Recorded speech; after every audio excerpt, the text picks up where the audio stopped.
Hi friends, welcome back to my channel. ఈరోజు carrot fried rice ఎలా చేసుకోవాలో చూస్తాం రండి. ఫస్ట్ అయితే క్యారెట్ తురుము అండ్ పచ్చిమిర్చి, ఆనియన్స్ తీసుకోవాలి సన్నగా తరిగి. ఆ తర్వాత కొంచెం ఆయిల్ తీసుకొని అందులో యాలకులు, లవంగాలు, దాల్చిన చెక్క కొంచెం ఫ్రై అయిపోయాక అందులో పచ్చిమిర్చి, ఆనియన్స్ సన్నగా తరిగి పెట్టుకుని వేసుకొని అవి కూడా ఫ్రై అయిపోయాక మనం తురుము పెట్టుకున్న క్యారెట్ని వేసుకొని పచ్చివాసన పోయే వరకు ఫ్రై చేసుకోవాలి. ఇవి మంచిగా ఫ్రై అయ్యాక ఇందులో రైస్, మనం ఉడికించిన రైస్ వేసుకొని తగినంత సాల్ట్, బ్లాక్ పెప్పర్ కూడా వేసుకొని మంచిగా టోస్ట్ చేసుకోవాలి.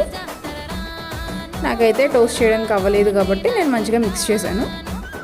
ఇలా మిక్స్ అయిపోతే అంతా మిక్స్ అయిందో లేదో చూసుకొని, సాల్ట్ కూడా సరిపోయిందో లేదో చూసుకొని స్టవ్ ఆఫ్ చేసేయడమే. ఇదైతే చాలా సింపుల్గా చేసుకోవచ్చు. బ్యాచిలర్స్కి అయితే ఇంకా బాగా సింపుల్గా అవుతుంది, కానీ టేస్ట్ అయితే వేరే లెవెల్ ఉంటుంది ఫ్రెండ్స్. మీరు కూడా తప్పకుండా ట్రై చేయండి.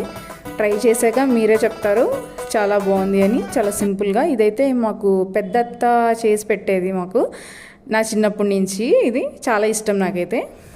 అది ఇప్పుడు కూడా నేను తెలుసుకొని ఎలాగో అనేది కంటిన్యూ చేస్తున్నా.